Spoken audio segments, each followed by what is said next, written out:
దేశవ్యాప్తంగా అత్యంత వేగంగా విస్తరిస్తున్న మెడికవర్ హాస్పిటల్స్ ఒక ప్రత్యేక స్థానం ఉంది. చాలా తక్కువ టైంలో ఒక ఎక్కువ ఇన్స్టిట్యూషన్స్ ఏంటి, ఆ సక్సెస్ ఏంటి? డ్రీమ్ ఆఫ్ హాస్పిటల్స్ అనేది ఉంది కాబట్టి డాక్టర్ ఆఫ్ మెడిసిన్లో గోల్డ్ మెడలిస్ట్, కార్డియాలజీ మంచి ప్రాక్టీస్ ఉన్న డాక్టర్. ఎందుకు ఎంటర్ప్రీనర్గా మారాలనుకున్నారు? బేసిక్ ఇది started from grand parents. Ultimately first Sunshine, తర్వాత మ్యాక్స్ క్యూర్, తర్వాత మెడికవర్. ఎందుకంటే ఇన్ని పేర్లు మార్పు కానీ లేకపోతే ఆర్గనైజేషన్లోన సిచ్యువేషన్స్ బట్టి కానీ దీనికి ఏమి లాజిక్ ఏం లేదు. ఆడుకుంటూ కార్డియాక్ అరెస్ట్ అవుతుంది, డాన్స్లు వేస్తూ కార్డియాక్ అరెస్ట్ అవుతుంది. ఏం జరుగుతుంది అసలు? కార్డియాక్ అరెస్ట్కి 100 రీజన్స్ ఉంటాయి. One of the major factor is కార్డియాకి సంబంధించిన ట్రీట్మెంట్ కావచ్చు, లేకపోతే సర్జరీస్ కావచ్చు, ఇవన్నిటిలో ఇప్పుడు చాలా అధునాతన పద్ధతులు వచ్చినాయి. ఏఐని ఇంటిగ్రేట్ చేసి they are giving that data. This is the recent advance. కరోనాతో వచ్చిన రోగాలపైన పెద్ద చర్చ జరుగుతుంది. ఏమైనా ఈ హార్ట్ అటాక్స్ కానీ మిగతా కానీ ఏమైనా లింకప్ ఏమైనా ఉన్నాయా, లేకపోతే చేంజెస్ ఏమైనా ఉన్నాయా మనకి? ఏమైనా లాంగ్ టర్మ్లో కరోనా యాజ్ ఆఫ్ నౌ సైంటిఫిక్గా ఏది ప్రూవ్ కాలేదు. కొన్ని సందర్భాల్లో అన్ని ప్రయత్నాలు చేసిన తర్వాత మన చేతులు జారిపోయి వెళ్ళిపోయే పరిస్థితి ఉంటుంది. లిటరలీ ఫర్ మీ అట్లీస్ట్ ఒక 3 to 4 days స్లీప్ కూడా ప్రాపర్ అదే గుర్తొస్తుంది. Welcome to Big TV. దేశవ్యాప్తంగా అత్యంత వేగంగా విస్తరిస్తున్న హెల్త్ కేర్ ఇన్స్టిట్యూషన్స్లో మెడికవర్ హాస్పిటల్స్ ఒక ప్రత్యేక స్థానం ఉంది. మనతో Medicover chairman and managing director doctor Anil Krishna ఉన్నారు. అనిల్ కృష్ణ గారు, నమస్తే. నమస్తే. ముందుగా కంగ్రాట్స్ అండి. ఎందుకంటే ఒక దశాబ్ద కాలంలో అంటే చాలా హాస్పిటల్స్ మేము చూస్తుంటాం ఈ హెల్త్ కేర్ సిస్టమ్స్లోన, నెట్వర్క్లోన చాలా తక్కువ టైంలో ఒక ఎక్కువ ఇన్స్టిట్యూషన్స్ మీరు విస్తరించారు. ఏంటి ఆ సక్సెస్ ఏంటి? ఫస్ట్ సక్సెస్ ఏం అంటే మేము జర్నీ స్టార్ట్ చేసింది అయితే ఒక కార్డియాక్ హాస్పిటల్గానే స్టార్ట్ చేసాం. సో దెన్ మల్టీ స్పెషాలిటీగా గ్రో అవ్వడం. బేసిక్ ఎసెన్స్ ఏంటంటే మెజారిటీ ఆఫ్ హాస్పిటల్స్ కూడా మన తెలుగు రాష్ట్రాల్లోనే ఉన్నాయి. ఇప్పుడు తెలంగాణలో కానీ ఆంధ్రాలో కానీ చూసుకుంటే వైడ్లీ స్ప్రెడ్ అక్రాస్ హాస్పిటల్స్ అనేది ఏదైనా ఉంటే 2 స్టేట్స్ కలిపి ఆర్ విడివిడిగా చూసినా కూడా మనమే లీడింగ్ నెట్వర్క్ ఆఫ్ హాస్పిటల్స్. అంటే ఒకటి నెంబర్ ఆఫ్ బెడ్స్ పరంగా చూసుకున్నా ఆర్ స్ప్రెడ్ పరంగా చూసుకున్నా. ఇప్పుడు తెలంగాణ లాంటి స్టేట్లో అన్ని మేజర్ చైన్స్ ఫోకస్ వచ్చేసి ఓన్లీ హైదరాబాద్లోనే ఉంది. మనం ఒక్కరమే డిస్ట్రిక్ట్స్లో కూడా వెళ్ళి స్టార్ట్ చేసాం. మన పాలసీ అనుకున్నప్పుడు ఏంటంటే ఫస్ట్ ఒక క్యాపిటల్ సిటీ ఆర్ సిటీ లాంటి ప్లేస్లో ఒక హబ్ లాంటిది పెట్టి స్పోక్స్ లాగా అన్ని డిస్ట్రిక్ట్స్లో కేటర్ చేయాలనేది ఆ ఉద్దేశంతో స్టార్ట్ చేసాము. సో 2015లో మనం ఈ హైటెక్ సిటీలో మాదాపూర్లో మనకి ఒక 200 బెడ్ ఫెసిలిటీస్ స్టార్ట్ అయిన జర్నీ నౌ క్లోజ్ టు మనం 5500 బెడ్స్ ఉంది. నా ఇప్పుడు ఒక్క స్టేట్ అంటే తెలంగాణతో స్టార్ట్ అయ్యి ఇప్పుడు తెలంగాణ, ఆంధ్ర, మహారాష్ట్ర అండ్ కర్ణాటకలోకి స్ప్రెడ్ అయ్యాం. బట్ బేసిక్గా మనం బీయింగ్ డాక్టర్స్, బీయింగ్ ప్రమోటర్స్గా ఉన్న దానివల్ల ఎక్కువ ఫోకస్ ఆన్ హెల్త్ కేర్ డెలివరబిలిటీ పైన మనం ఫోకస్ చేయడం అండ్ ఓన్లీ ఈ డాక్టర్స్ స్కిల్ అండ్ టెక్నాలజీ వీటిపైన ఎక్కువ ఫోకస్ చేయడం వల్ల మనకి ప్రజల్లో కూడా అంతే విశ్వాసం వచ్చేసి we could get it confidence from people. దానికి తోడు మాకు 2017లో మెడికవర్ హాస్పిటల్స్ యాజ్ మన బ్రాండ్ కాదు, it's listed company in Stockholm, Europe. వాళ్ళు పార్ట్నర్స్గా రావడం, దానివల్ల కొంత మనం ఎక్స్పాన్షన్ అది స్పీడప్ చేయగలడం, ఇవన్నీ కూడా కలిసి వచ్చినాయి. ఎవెన్చువల్లీ అల్టిమేట్లీ డెలివరబిలిటీ, కాన్ఫిడెన్స్, జనరల్గా హెల్త్ అంటే ఆల్వేస్ ఈ అన్వాంటెడ్ ఇష్యూస్ ఇవన్నీ కూడా వస్తూ ఉంటాయి. పేషెంట్ సెంట్రిక్ ఫోకస్ వల్ల మనం ఈ స్టేజ్కి రాగలిగాం. అనిల్ కృష్ణ గారు, అంటే డాక్టర్ ఆఫ్ మెడిసిన్లో గోల్డ్ మెడలిస్ట్, ఒక కార్డియాలజీ మంచి ప్రాక్టీస్ ఉన్న డాక్టర్. ఎందుకు ఎంటర్ప్రీనర్గా మారాలనుకున్నారు? ఒక మేనేజ్మెంట్ సిస్టంలోకి, లేకపోతే ఒక దీని విస్తరణకి? అంటే చాలా వరకు ఇలాగ ఇంత క్వాలిటీస్ ఉన్న డాక్టర్స్ ఎక్కువ ప్రాక్టీస్ మీద దృష్టి పెడతారు. అంటే ఒక ఎప్పటి నుంచో ఓన్ హాస్పిటల్ అనేది ఒక థాట్ ప్రాసెస్ అంటే మెడికల్ స్కూల్ నుంచి ఉండేది. సో ఆ థాట్ ప్రాసెస్తోనే ఈ జర్నీ స్టార్ట్ అయింది. సో 2010లో ఐ ఫినిష్డ్ మై కార్డియాలజీ అయిపోయింది, 2010లో అయింది. కానీ కార్డియాలజీ కన్నా ముందు ఒక చిన్న హిస్టరీ ఏంటంటే మెడికల్ స్కూల్లో అంతా వచ్చేసి అంటే విలేజ్ నుంచి వచ్చాం కాబట్టి మనకేంది బిగ్గెస్ట్ థింగ్ వాజ్ డాక్టర్ అనేది చాలా big thing, and doctor with hospital is always a bigger thing. And అక్కడి నుంచి ఇంకా బిగ్గెస్ట్ థింగ్ అంటే పాలిటిక్స్ అండ్ ఎమ్మెల్యే. ఇది ఒక సైకిల్ లాగా ఉండేది. అదే విజువలైజ్ చేసుకుంటాం. అంటే సిటీలో ఉంటే you would see a wide range of things. ఊర్లో ఉన్న దానివల్ల ఆ ఫోకస్ అంతా అట్లానే ఉండేది. సో ఇనీషియల్ డేస్లో ఏంటంటే ఊరికి వెళ్ళిపోవాలి, ఊర్లో ఒక నర్సింగ్ హోమో చిన్న హాస్పిటల్ కట్టుకోవాలి, సర్వ్ చేయాలనే ఇంటెన్షన్తోనే స్టార్ట్ అయ్యాను. దెన్ మెడిసిన్ అయిన తర్వాత ఆల్మోస్ట్ నెల్లూరు వెళ్ళిపోయాను నేను. ప్రాపర్ నెల్లూరు వెళ్ళిపోయి ప్రాక్టీస్ స్టార్ట్ చేస్తే then I realised this is not enough. So I had to come back. మళ్ళీ ఎంట్రన్స్ రాసుకొని డిఎం కార్డియాలజీ ఎంటర్ అయ్యి కంప్లీట్ చేసి 2010 ఐ కంప్లీటెడ్. డే 1 నుంచి దెన్ వన్స్ కార్డియాలజీ చేసిన తర్వాత విలేజ్కి పోయి నేను ప్రాక్టీస్కి కానీ స్కిల్కి కానీ ఆర్ చేయడం కష్టం. Thence when the thought of staying back in Hyderabad started. So ఈ డ్రీమ్ ఆఫ్ హాస్పిటల్స్ అనేది ఉంది కాబట్టి నేను హార్డ్లీ 3-4 months పనిచేశాను ఒక హాస్పిటల్లో immediately after DM. Then immediately I jumped in to a partnership kind of this thing. అక్కడి నుంచి 2015లో మళ్ళీ జర్నీ స్టార్ట్ అయింది. సో ఆ డ్రీమ్ వాజ్ దేర్. లక్కీలీ కొంత టైం కలిసి రావడం కానీ, కొంత జనాల సపోర్ట్ కానీ, మీలాంటి వాళ్ళ సపోర్ట్ కానీ, ఇవన్నీ కలిసి వచ్చి it has come to this stage. నేను ఊహించింది కాదు.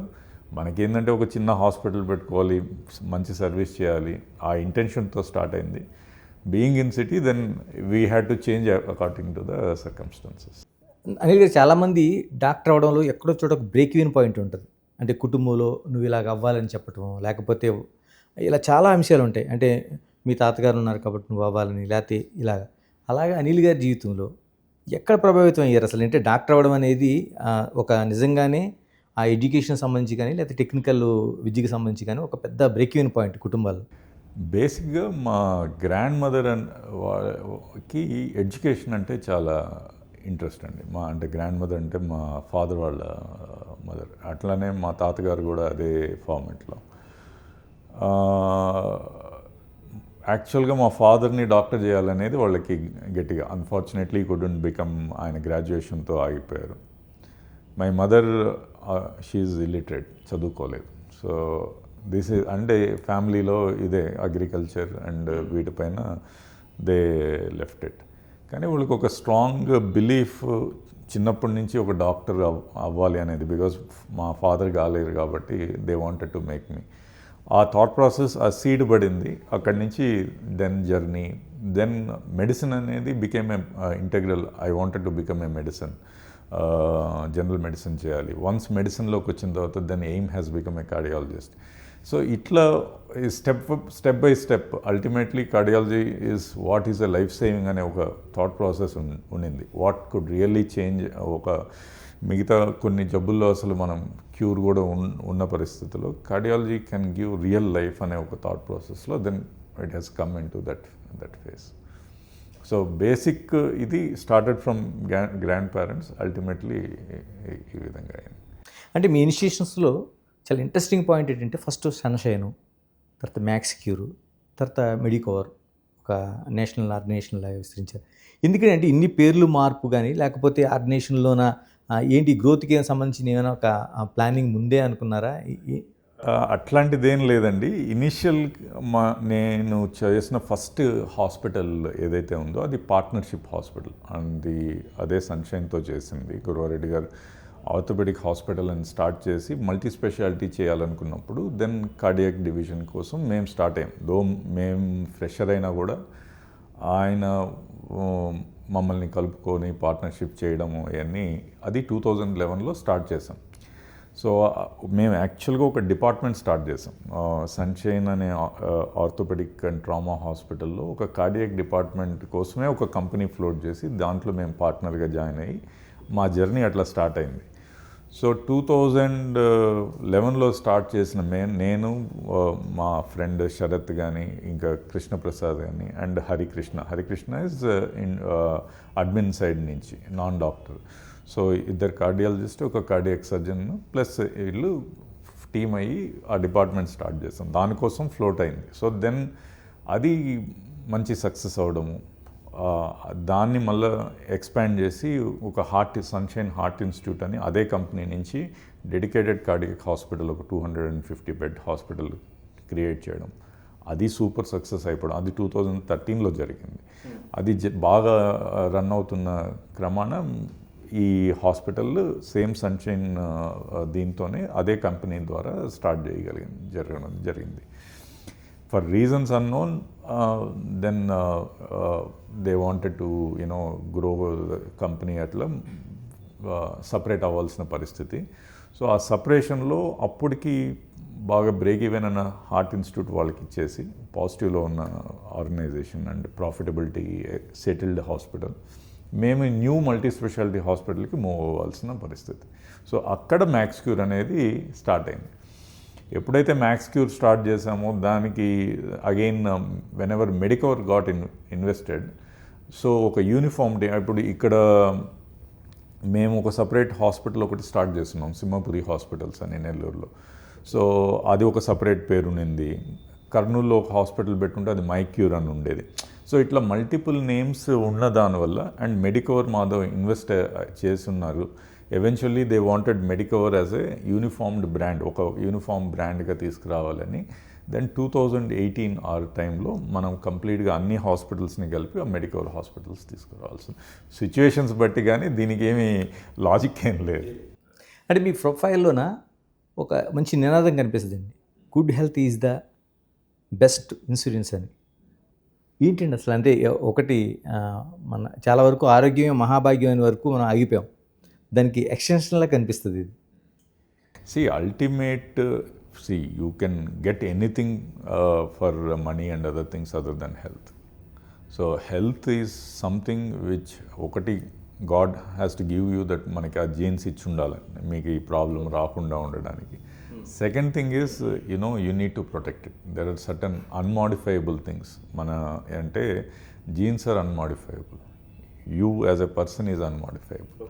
But ultimately there are lot of modifiable things in life for health especially. మన డైట్ అవ్వచ్చు, మన ఫిజికల్ ఫిట్నెస్ అవ్వచ్చు, మన స్ట్రెస్ లెవెల్స్ కావచ్చు, ఆర్ వాట్ ఎవర్. ఇవన్నీ స్ట్రీమ్ లైన్ చేయకపోతే there is no health. When there is no health there is no life. అంటే అందులో వచ్చిందే మీకు నినాదం. నేను ఇట్లా ఉండేవాడిని కాదు. ఈరోజు కొంచెం ఇంతకుముందు మనం చూస్తున్న దాంట్లో I would have then once realisation వచ్చిన తర్వాత then what is the importance. ఎందుకంటే నేను దాదాపు 14-15లోనే మీతో నాకు పరిచయం. నేను కూడా ఒక 100 kgs ఎబో ఉంటారేమో అనుకునేవాడిని. ఉండేవాడిని లిటరల్గా. So there is no doubt that went down to 75 kilos from 104 to 75. Just basically what are the consequences your సబ్సిక్వెంట్గా. అందుకోసం it is for me, it is for everyone. Doctor, దాదాపు మీరు చెప్తున్నట్టు 24 hospitals, మీరు ఇచ్చిన ఇన్ఫర్మేషన్ దాదాపు 1 కోటి మందికి పైగా మీరు ఒక ట్రీట్ చేసినట్టు చాలా వరకు వివిధ ఏం చూస్తున్నారండి? అంటే ఈ 1 కోటి మందిలోన ఎటువంటి రోగాలను మనం చూస్తున్నాం? అంటే కొత్త రోగాలు ఉన్నాయా, పాతవే మళ్ళీ రిపీట్ అవుతున్నాయా జనాలకి, లేకపోతే ఇటువంటి మార్పులు మనకు కనిపిస్తున్నాయి? అంటే చిన్న విషయం కాదు, 1 కోటి మందిని అంటే హైదరాబాద్ మనకు 1,20,00,000 మంది జనాభా. అంటే ఆల్మోస్ట్ మీరు ఆ సంఖ్య తీసుకుంటే 1 కోటి మంది అంటే హైదరాబాద్ని ఒకసారి వడపోసినట్టు మీరు. అంటే స్పెసిఫిక్గా వచ్చేసి ఇంతకుముందు కొంచెం అంటే మన డిస్ట్రిక్ట్ హాస్పిటల్స్కి ఆర్ మనకి సిటీ బేస్డ్ హాస్పిటల్స్కి కొంత డిఫరెన్స్ ఉండేది. బట్ ఆ డిఫరెన్స్ వైడ్గా ఇప్పుడు తగ్గిపోయింది. ఆల్మోస్ట్ డిసీజ్ ప్యాటర్న్స్ సిమిలర్గానే ఉంటున్నాయి. And more over even today cardiac incidence is significantly high. One of the major problem మన దేశంలో ఏంటంటే because of the change in life style కానీ, చేంజ్ ఇన్ ఫుడ్ హ్యాబిట్స్ కానీ, ఆర్ ఓవరాల్గా మనం ఫిజికల్ యాక్టివిటీస్ తగ్గిపోవడం కానీ, స్ట్రెస్ లెవెల్స్ పెరిగిపోవడం కానీ, పొల్యూషన్ అవ్వచ్చు, ఆర్ హ్యాబిట్స్ లైక్ స్మోకింగ్, ఈ drugs to some extent in అంటే ఎక్స్ట్రీమ్స్లోకి వెళ్తే డ్రగ్స్ కానీ, వీటన్నిటి వల్ల ఈ overall cardiac incidence has increased. ఒకటి పెరగడం ఒకటే కాకుండా ద ఏజ్ ఎట్ విచ్ ఈ కార్డియాక్ ఇన్సిడెన్స్ రావడం అనేది సిగ్నిఫికెంట్గా తగ్గిపోయింది. సో హార్ట్ ఇష్యూ ఇంతకుముందు ఏదైతే 60 ఏళ్ళు పైన ఆర్ మోర్ దెన్ దట్ అనేది has significantly come down to 40 and less than 40. ఎందుకనండి ఇప్పుడు దాదాపు మీరు అంటున్నట్టు 30 ఏళ్ళ లోపల కూడా మనకి కార్డియాక్ ప్రాబ్లమ్స్ చూస్తున్నాం, కార్డియాక్ అరెస్టులు చూస్తున్నాం మనం. సేమ్ కార్డియాక్ అరెస్ట్ అంటే ఒక మేజర్ హార్ట్ అటాక్ వస్తే they end up in to a sudden arrest and death అవ్వడం. ఒకటి basically major thing is life style.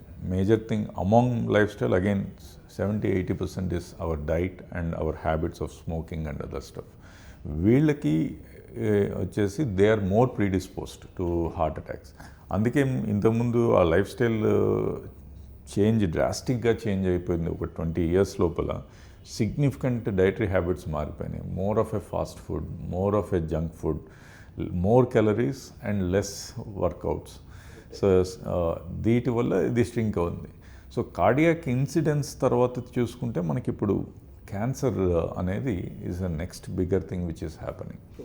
So ఈ cancer again related to genes, pollution, diet, everything. ఇవన్నీ ఒక ఇప్పుడు మనకి మన కంట్రీనే యాజ్ సచ్ చూస్తే we are having an epidemic of metabolic syndrome. Metabolic syndrome అంటే obesity, diabetes, hypertension, heart disease, ఇవన్నీ అంటే ఒక metabolic disorder basically related to our dietary and lifestyle. దానివల్ల ఒక మెటబాలిక్ ఎపిడమిక్ ఉంది. దానివల్ల వచ్చే ఈ things diabetes and is equivalent to heart disease. అట్లనే అదర్ ప్రాబ్లమ్స్ ఆఫ్ దిస్ని కంట్రోల్ చేయాలంటే అట్లీస్ట్ ఇప్పుడు high educated people or upper economic socio economic వాళ్ళు they automatically now they started realising that ఇప్పుడు ఇంతకుముందు ఫుడ్ తినడమే లగ్జరీగా అనేది they started cutting down taking food. They are refining what to eat, how to eat and అది super rich or rich people it has come. Slowly it is coming down to middle class. ఇవన్నీ కూడా western వాళ్ళు already adapt చేసుకొని modify చేసుకున్నారు. మనం స్లోగా inculcate చేసుకుంటున్నాం. It is coming. అంటే మనం చాలా వరకు స్టడీస్ కావచ్చు, మిగతా అంశాలు చూస్తున్నాం. హైదరాబాదు కార్డియాలజీ ఏదైతే కేసెస్ ఉన్నాయో దీనికి ఒక హబ్ లాగా మారుతుందని ఎప్పటికప్పుడు మనకు ఒక కాషన్ చెప్తుంటారు. ఎందుకంటే దేశవ్యాప్తంగా లేని దానికి హైదరాబాద్లోనే ఒక ప్రత్యేక పరిస్థితి ఎందుకు కనిపిస్తుంది? దేశవ్యాప్తం ఉంది. అంటే హైదరాబాద్లో బికాస్ ఆఫ్ మనకి ఎందుకు ఎక్కువ తెలుస్తుందంటే Hyderabad is the hub for entire తెలంగాణకే కాదు, Telangana, majority of Andhra and part of Karnataka, part of border districts of Maharashtra, వీటన్నిటికీ ఒక హెల్త్ కేర్ హబ్ కాబట్టి we see more number of cases and more complex, and science has evolved. Medical field, medical hospitals Hyderabad lo it is they are actually dominating. ఇప్పుడు మనకన్నా ఒకప్పుడు Chennai or some other centres నుంచి we are on par or better, sometimes better than Delhi. So ఇప్పుడు health care హెబ్స్లో top most చూస్తే is like Delhi. అంటే దానికి on par is Hyderabad or sometimes better. So that's why you see so many ఇన్ని complex cases, ఇన్ని cardiac cases ఇక్కడ చూస్తున్నాం. ఎందుకంటే we drain so much area. మీరు అన్నట్టు చిన్న అంటే అంతకుముందు 60 ఏళ్ళు లేకపోతే ఇలా చూసేటోళ్ళం కార్డియాక్ సమస్యలు అంటే, దానికంటే ముందు చిన్న పిల్లలండి అంటే ఆడుకుంటూ కార్డియాక్ అరెస్ట్ అవుతుంది, డాన్సులు వేస్తూ కార్డియాక్ అరెస్ట్ అవుతుంది. అంటే వాళ్ళ యాక్టివిటీలోనే జిమ్ చేస్తూ చనిపోతున్నారు. ఎందుకని అంటే ఏదైనా ఒక ఇన్బ్యాలెన్స్లో ఏమైనా జరుగుతుందా, లేకపోతే ఏం జరుగుతుంది అసలు? కార్డియాక్ అరెస్ట్కి 100 reasons ఉంటాయి. So there are heart attack is one of the reason. మనము 30s, 40s ఈ ఏజ్కి వస్తే majority of them are related to heart attack. It is heart attack అనేది is not the primary reason for a cardiac arrest. So major అంటే ఈ 30s and above or 40s and above, 99% will be A heart attack. But younger పిల్లల్లో వీళ్ళందరికీ వస్తే వీళ్ళకి ఏదో ఒక rhythm disturbance related abnormalities ఉండాలి, లేకపోతే కంజెనిటల్ హార్ట్ డిసీజ్ పుట్టుకతోనే హార్ట్ డిఫెక్ట్స్తో పుట్టిన వాళ్ళు ఉండాలి, or acquired rheumatic heart disease ఇట్లాంటివి కొన్నిటి వల్ల వచ్చే ఉంటాయి. సో ఈ అరెస్ట్లు అనేది కామన్గా ఒక ప్లాట్ఫామ్ లాగా ఉండదు. So there are congenitally related or some time electrical డిస్టర్బెన్సెస్లో వచ్చే కార్డియాక్ అరెస్ట్ ఉంటాయి. ఇవన్నీ మనం ఎంగేజ్లో వాళ్ళ పిల్లల్లో చూస్తాం. యాజ్ వీ మెచ్యూర్ 40స్కి ఎట్లా వెళ్ళినప్పుడు more heart attack related things ఉంటాయి. ఈ ఎంగేజ్ రిలేటెడ్ వాటిని మనం ప్రివెంట్ చేయగలిగింది ఏం లేదు. It's only genetic testing. వాళ్ళు ముందుగానే కార్డియాక్ స్క్రీనింగ్ చేసుకోవాలి. పిల్లలందరికీ పుట్టంగానే కార్డియాక్ స్క్రీనింగ్ ఇప్పుడు జనరల్గా జరుగుతాయి. ఇవన్నీ చేయడం, that is what we can do. ఎర్లీగా ఐడెంటిఫై చేసి వాటిని రెక్టిఫై చేయగలిగితే then we could prevent those diseases. Modifiable things అంటే ఈ హార్ట్ అటాక్ రిలేటెడ్ థింగ్స్ని చేయాలంటే then that is the lifestyle modifications అవి చేసుకోవాలి. అంటే చాలా వరకు మనం చూస్తుంటాం అంటే ఒక పెళ్లి ఫంక్షన్స్లో కావచ్చు, లేకపోతే భారత్లో కావచ్చు, ఆ డీజే సౌండ్స్లోనే వేస్తూ ఒకసారి కుప్పకూలిపోతున్నారు మనకు ఆ వీడియోస్. అంటే దానికి దీనికి రిలేటెడ్ ఏమైనా ఉందండి? అంటే అంత విపరీతమైన సౌండ్స్కి సౌండ్ కన్నా దే గెట్ ఎగ్జైట్మెంట్తో when you start doing, and ఆ టైంలో హార్ట్ అటాక్ కానీ వస్తే then that leads in to a collapse. So ఎప్పుడు కూడా హార్ట్ అటాక్ అనే ఇన్సిడెంట్స్ కానీ ఉంటే, ఏంటంటే అది తెలిస్తే you should not do any activity. You should be absolute rest, reach the hospital టైంకి వెళ్ళిపోవాలి, టైంకి దాన్ని ట్రీట్మెంట్ తీసుకోవాలి. ఏమవుతుందంటే ఎప్పుడైనా హార్ట్ అటాక్ అంటే ఏంటి, హార్ట్కి బ్లడ్ సప్లై ఆగిపోవడం, సడన్గా ఆ బ్లాక్ రప్చర్ అయ్యి క్లాట్ అయిపోయి ఆ ఏరియాకి బ్లడ్ సప్లై ఆగిపోతుంది. బ్లడ్ సప్లై ఆగిపోగానే ఆక్సిజన్ గ్లూకోజ్ లేక కండ కుళ్ళిపోవడం స్టార్ట్ అవుతుంది. గుండె అనే కండ కుళ్ళిపోవడం that is what is heart attack basically. ఈ ఎంత టెరిటరీలో ఉంది, ఇంకా మిగతా బ్లాక్స్లో మిగతా వెజల్స్లో ఎంత సివియారిటీ బ్లాక్స్ ఉన్నాయి, ఈ ఎంత టెరిటరీ ఇన్వాల్వ్ అయింది, ఆ టెరిటరీ ఇన్వాల్వ్మెంటే కాదు, వన్స్ ఈ బ్లడ్ సప్లై సడన్గా ఆగిపోతే హార్ట్ ఇర్రెగ్యులర్గా కొట్టుకునే ఛాన్స్ ఉంటుంది. ఈ ఇర్రెగ్యులర్గా కొట్టుకొని that is what is cardiac arrest. ఈ VTVF అంటారు, ventricular tachycardia and ventricular fibrillation. దీనివల్లే సడన్గా వి లూజ్ పీపుల్. అండ్ ఎప్పుడైతే మనం ఎక్సర్సైజ్ ఆర్ డ్యాన్స్ ఆర్ మీరు చెప్పిన ఫంక్షన్స్లో ఎగ్జైట్మెంట్లో ఉంటారో then the heart also has to ఎక్కువ పని చేయాల్సి వస్తుంది. ఎక్కువ పనిచేసే పరిస్థితుల్లో ఏమవుతుందంటే ఈ వెంట్రికులర్ టెకికార్డియా, వెంట్రికులర్ ఫిబ్రిలేషన్ ఈ ప్రెసిపిటేట్ అయ్యే ఛాన్స్ ఎక్కువ ఉంటుంది. So that's why they collapse. అంటే జెండరు డిస్క్రిమినేషన్ కాదు, కానీ ఎందుకంటే ఆడవాళ్ళలో కొంచెం తక్కువగా ఉంటాయి, మగవాళ్ళలోనే ఎక్కువ ఈ కార్డియాక్ సమస్యలు ఎక్కువగా ఉంటాయి అంటారు. ఇది వాస్తవేనా లేకపోతే? సో ఆడవాళ్ళలో ఏంటంటే ఈస్ట్రోజన్ అనే ఒక హార్మోన్ ఉంటుంది. సో అది ఈ heart related incidences it is like a protector for women. ఇది వీళ్ళకి జనరల్గా వచ్చేసి మెనోపాజ్ వరకు ఈ హార్మోన్ ఉంటుంది, వాళ్ళకి ప్రొటెక్షన్ ఉంటుంది.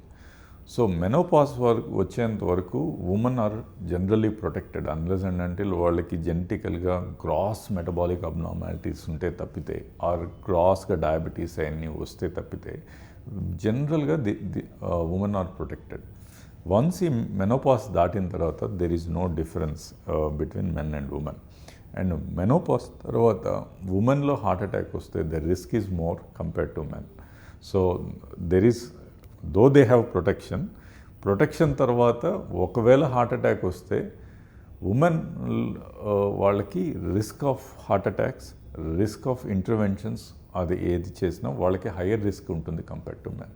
ఎందుకంటే టెస్టోస్టెరాయిడ్స్కి ఎందుకు ఆ శక్తి లేకుండా పోయిందండి? అది దేవుడిచ్చింది, అంతేగాని మన చేతుల్లో లేదు.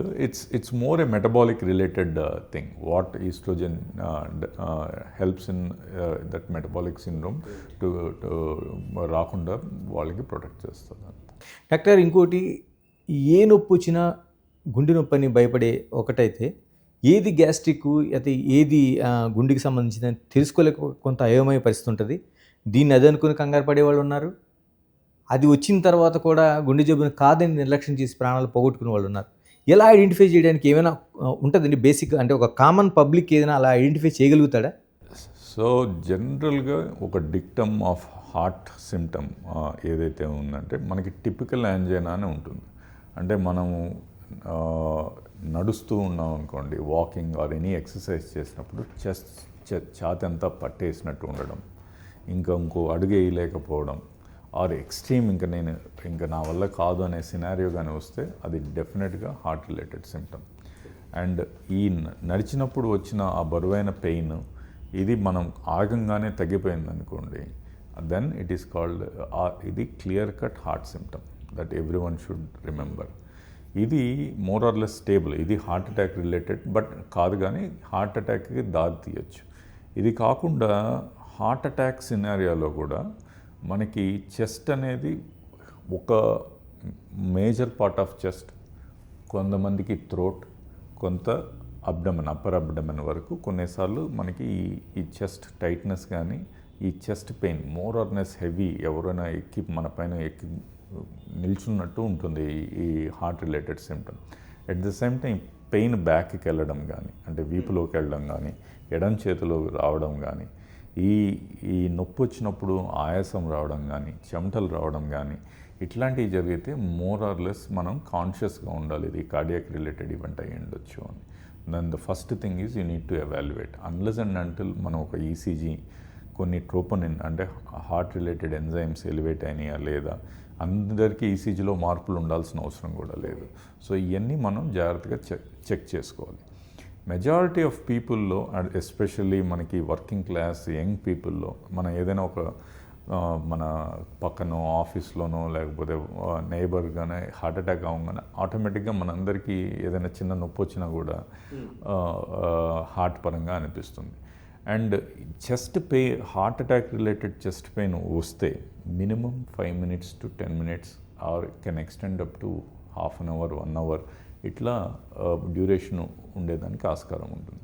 మెజారిటీ ఆఫ్ పీపుల్లో మన దగ్గరికి యంగ్స్టర్స్ ఎస్పెషల్లీ ఐటీ రిలేటెడ్ ఒక చిన్న పాయింట్లో పెయిన్ రావడం, ఎక్కడో ఒక చోట రావడం, ఆ పెయిన్కి అటు జంప్ అవడం, ఈ జనరల్గా హార్ట్ రిలేటెడ్ సిమ్టమ్స్ కావు. అది కాకుండా కొందరికి కంటిన్యూస్ పెయిన్ ఉంటుంది, రోజుల తరబడి ఇక్కడనే నొప్పి వస్తుంది, అది కూడా హార్ట్ రిలేటెడ్ పెయిన్ అయ్యే chance unlikely. So heart related pain 5 minutes to an hour ఉండొచ్చు, 2 hours ఉండొచ్చు, or associated symptoms like sweating కానీ, బ్యాక్ రేడియేట్ అవ్వడం, జాస్లోకి రేడియేట్ అవ్వడం కానీ, కడుపులోకి రేడియేట్ అవ్వడం, ఇట్లాంటివి ఉంటే డెఫినెట్గా మనం ముందు చెక్ చేసుకుంది తెలియదు. ఏం చేయాలి డాక్టర్ గారు? ఇటువంటి నిజంగా హార్ట్ అటాక్ సింటమ్స్ మనకు కనిపించినాయి, దగ్గరలో ఉండే కార్డియాలజీ సెంటర్కి తరలించడానికి కొంత టైం పడుతుంది, లేకపోతే ఇలాంటి మల్టీ స్పెషాలిటీ హాస్పిటల్ తీసుకురావడం కూడా కొంత టైం పడుతుంది. ఈ లోపుగా మనం చేయాల్సింది ఏంటి? అంటే అంబులెన్స్ వచ్చే లోపల లేకపోతే వచ్చిన తర్వాత? First and foremost nearest hospital reach అవ్వడం is the biggest thing. Then మనం మెనీ ఆఫ్ దెమ్ ఇదేంటంటే ఆస్పిరిన్ వేసేసుకోవడం, లేకపోతే సార్బిట్రేట్ వేసుకోవడం. చాలామంది అది మెజారిటీ ఇప్పుడు ఆల్రెడీ కార్డియాక్ పేషెంట్స్ అయితే వాళ్ళ దగ్గర సార్బిట్రేట్ ఉంటుంది. ఓకే, జనరల్గా సార్బిట్రేట్ ఉంటే ఒక సార్బిట్రేట్ వస్తే వెజల్ని డైలేట్ అయ్యేదానికి, నాలుగు కింద ఎక్కడో పెట్టుకుంటే పెయిన్ తగ్గేదానికి హెల్ప్ అవుతుంది, నాలుగు కింద పెట్టుకునే ట్యాబ్లెట్. అది కాకుండా బ్లడ్ థిన్నర్స్ ఇవన్నీ కూడా మనం ర్యాండమ్గా పేషెంట్స్కి తీసుకోమని చెప్పలేం. సో ద పేషెంట్కి కానీ సస్పిషన్ ఆఫ్ హార్ట్ అటాక్ ఉంటే నియరెస్ట్ హెల్త్ సెంటర్కి వెళ్ళి ఫస్ట్ అది హార్ట్ అటాక్ అయితే దెన్ దానికి కావాల్సిన based on the severity of heart attack there is various modes and మనం ఉన్న ఏ సెంటర్లో ఉన్నాము, నియరెస్ట్ ఏమైనా పెద్ద సెంటర్ ఉందా, ఇవన్నీ చూసుకొని then we need to decide. So blood thinners aspirin కానీ, ఆస్పిరిన్తో పాటు మిగతా బ్లడ్ థిన్నర్స్ కానీ, that has to be happen once you confirm there is a heart attack rather than randomly. ఇంట్లో కొందరు ఏంటంటే హార్ట్ అటాక్ అని సస్పిషన్తో ఆస్పిరిన్ వేసుకోవడం మొదలుపెట్టేశారు. సో దానివల్ల ఇమ్మీడియట్ బెనిఫిట్ అయితే రాదు if it is a heart attack. అంటే చాలా వరకు హార్ట్ అటాక్ సంబంధించి మన లైఫ్ స్టైల్ కావచ్చు, లేకపోతే మన హ్యాబిట్స్ కావచ్చు, ఇవన్నీ ఉన్నాయి. జన్యుపరమైన సంబంధించి నేను ఉందండి, ఎందుకంటే చాలా స్టడీస్ ఉన్నాయి అంటున్నాయి, వాస్తవేనా అది? బేసిక్స్ ఆఫ్ మెటబాలిజం అంతానే జీన్స్తోనే స్టార్ట్ అవుతుంది. సో మనకి 95% ఆఫ్ పాపులేషన్ మనకి జీన్స్ అనేవి బ్యాడ్గానే ఉంటాయి. అంటే మనం ఫీడ్ చేసే ఫుడ్ కంప్లీట్గా మెటబలైజ్ చేసి మీకు ఏం బ్లాకులు రాకుండా ఉండే పాపులేషన్ ఉంటుంది మీరు ఏం చేసినా. సో దే ఆర్ మెటబాలికలీ ఎక్స్ట్రీమ్స్లో ఉంటారు. That is 5%. They are protected from all this heart attack, metabolic syndrome, ఇవన్నీ. 95% ఆఫ్ పాపులేషన్ ఏదో ఒక ఫామ్లో depending on the our genes కానీ ఆర్ ప్రెడిసెసర్స్ కానీ మనకు వచ్చేసి ఈ metabolic syndrome and heart attack వచ్చే ప్రీడిస్పోజిషన్ ఉంటుంది. సో ఈ ఎంత సివియారిటీ ఉంది అనేది విల్ డిటర్మైన్ యువర్. కొందరికి ఫ్యామిలీస్లో heart attacks are quite common and వాళ్ళు జనరల్గా రెగ్యులర్గా స్క్రీన్ చేసుకోవాలి. అవును, మీరు చెప్తా ఉంటారు ఎవరికైనా ఒకరికి వచ్చినట్టు మీ ఫ్యామిలీ ఉందని చూపించుకో. వాళ్ళు వచ్చేసి అంటే ఫ్యామిలీలో ఫాదర్కి ఉండొచ్చు, మదర్కి ఉండొచ్చు, ఫాదర్ బ్రదర్కి ఉండొచ్చు, ఫాదర్ సిస్టర్కి ఉంటుంది. నెక్స్ట్ జనరేషన్ వాళ్ళు they should be extremely careful. ఎందుకంటే వాళ్ళ genes are extremely bad in metabolism. So they are extremely prone for heart disease. The only way repeated screen చేసుకోవాలి. అండ్ స్క్రీనింగ్ కన్నా ముందు they have to fix the lifestyle. తినే food చూసుకొని తినాలి, calorie content చూసుకోవాలి, దీంట్లో carbohydrate content చూసుకోవాలి. ఇవన్నీ మాడిఫై చేసుకుంటే they can prevent or postpone the heart attack disease. అందుకే యంగ్ ఏజ్లో one of the major factor is genes. జెనెటిక్గా ప్రోన్ ఉన్న వాళ్ళు యంగ్ ఏజ్లో ప్రజెంట్ అవుతారు. డాక్టర్, కార్డియాలజీ మీ సబ్జెక్ట్ కాబట్టి మాట్లాడుకుంటున్నాం. చాలా ఆధునిక పద్ధతులు వచ్చినాయి. ఒకప్పుడు కార్డియాకి సంబంధించిన ట్రీట్మెంట్ కావచ్చు, లేకపోతే సర్జరీస్ కావచ్చు, ఇవన్నిటిలో ఇప్పుడు చాలా అధునాతన పద్ధతులు వచ్చినాయి. రోబోటిక్ సిస్టమ్కి మనం కన్వర్ట్ అవుతున్నాం. ఎంతవరకు సక్సెస్ రేట్ ఉందండి ఇది? అసలు రోబోటిక్స్ అనేది more or less is a surgical thing. Overall now మనకి అక్రాస్ ద గ్లోబ్ కానీ మన దేశంలో కానీ ఈ లెస్ ఇన్వేజివ్ మోడ్స్కి ఎక్కువ వెళ్ళిపోతున్నాం. అంటే సర్జికల్ కాకుండా నాన్ సర్జికల్, లైక్ ఇప్పుడు బ్లాక్స్ ఉంటే ఇంతకుముందు బైపాస్, 3 బ్లాక్స్ ఉంటే బైపాస్, లెఫ్ట్ మెయిన్ ఉంటే బైపాస్ నుంచి ఇప్పుడు మనం more or less angioplasty, stent, valve replacements కూడా కెథటర్ బేస్డ్ వాల్ రీప్లేస్మెంట్స్, ఇవన్నీ more and more less invasive ఏరియాకి వచ్చేస్తున్నాయి. రోబోటిక్స్ ఇన్ కార్డియాక్ సర్జరీ ఇంకా training process is a very herculean this thing. Across the globe కూడా ఇంకా robotics in cardiac surgery అంత pick కాలేదు. More and more lab related surgeries ఏదైతే ఉన్నాయో it's almost taken over by robotic surgeries. But కార్డియాక్కి ఇంకా it takes some time. కొన్ని cardiac cath ల్యాబ్లో కూడా రోబోట్స్ వచ్చినాయి but still it is an operator dependent rather than robot మనకి help చేసేదానికన్నా. అంటే ముందుగా కార్డియాలజీ సమస్యలని డయాగ్నోస్ చేయడానికి కూడా చాలా సిస్టమ్స్ మారినాయి. ఇప్పుడు ఏఐతో చాలా వరకు ముందుగా గమనించవచ్చు అంటున్నారు. ఎందుకంటే ఏఐతో చాలా ప్రయోగాలు చేస్తున్నారు, చాలాట్లో రిజల్ట్ కూడా కనిపిస్తుంది మనకి. ఇందులో ఎలా ఉందండి, ఎలాంటి రిజల్ట్స్ వస్తున్నాయి? ఇప్పుడు as I said less invasive థింగ్స్కి మారుతున్నాం మనం. ఇప్పుడు ఇంతకుముందు బ్లాక్స్ మనం ఐడెంటిఫై చేయాలంటే యాంజియోగ్రామ్ అంటే ఒక కెథటర్ పంపించి ఆ వెజల్స్లో మనం ఒక కాంట్రాస్ట్ డై ఇచ్చి బ్లాక్స్ ఉన్నాయా లేదా అని ఐడెంటిఫై చేసేది. అది స్లోగా ఏంటంటే స్క్రీనింగ్ కోసం సిటీ యాంజియోగ్రామ్ కొరనరీ యాంజియోగ్రామ్ అనేది వచ్చింది. ఇప్పుడు సిటీ కొరనరీ యాంజియోగ్రామ్లో కూడా ద మోర్ అడ్వాన్స్డ్ థింగ్ ఏంటంటే ఇప్పుడు వస్తున్న న్యూ ఎక్విప్మెంట్స్, మీకు బ్లాక్ సివియారిటీ ఎంత ఉంది, బ్లాక్ కంపోజిషన్ ఏముంది, బ్లాక్ని ఎంత ఫాస్ట్గా ట్రాక్ చేయాలని అన్నీ ఇట్ ఈస్ మీరు చెప్పిన ఏఐని ఇంటిగ్రేట్ చేసి they are giving that data. This is the recent advance. So ఇప్పుడు మీరు ఈ యాంజియోగ్రామ్ చేయాల్సిన పరిస్థితి తగ్గిపోతుంది. సో ఒక సిటీ స్కాన్ చేయించుకుంటే దాంట్లో మీకు ఎన్ని బ్లాక్స్ ఉన్నాయి, ఆ బ్లాక్ సివియారిటీ ఏంది, ఆ బ్లాక్లో కాల్షియం కంటెంట్ ఎంత ఉంది, బ్లాక్ సాఫ్ట్గా ఉండి రప్చర్ అయ్యే ఛాన్స్ ఉందా, ఇవన్నీ కూడా మనకి just that software will give you the report. ఇప్పుడు ఉందండి మన కమల్లో ఆల్రెడీ అంటే రివల్యూషనరీ చేంజ్ కదా, వెరీ ఎర్లీ ఫేజ్లో ఉంది. ఇంకా it has not penetrated, but next 1-2 yearsలో it is going to take. So your machine of CT scan will give you how many blocks, how severe blocks, then మీ cath lab అనేది only to treat that block అనేది ఉంటుంది. Doctor, angiogram అంటే just like మన surgery లాగే జరుగుతుంది, అంటే దీనికి దూరంగా ఇప్పుడు మనం వెళ్ళే అవకాశం ఉంది. అవసరం అసలు యాంజియోగ్రామ్ రిక్వైర్మెంట్ అనేది ఆగిపోతుంది. So angiogram is a diagnostic test. అది ట్యూబ్ పంపించి ఇవన్నీ లేకుండా ఒక సిటీ స్కాన్తో మీకు 100% అక్యురసీతో ఈ బ్లాక్ సివియరిటీ, ఇప్పుడు సిటీ స్కాన్ బేస్డ్ యాంజియోకి రెగ్యులర్ యాంజియోకి కొంత డిఫరెన్స్ ఉంది. That is going to స్ట్రింక్ and need అనేది ఆల్మోస్ట్ జీరో అయిపోతుంది. ఎంతకాలంలో మనకి హైదరాబాద్ లాంటి చోటకు అందుబాటులో వచ్చే అవకాశం ఉంది మీ ఇలాంటి హాస్పిటల్లో?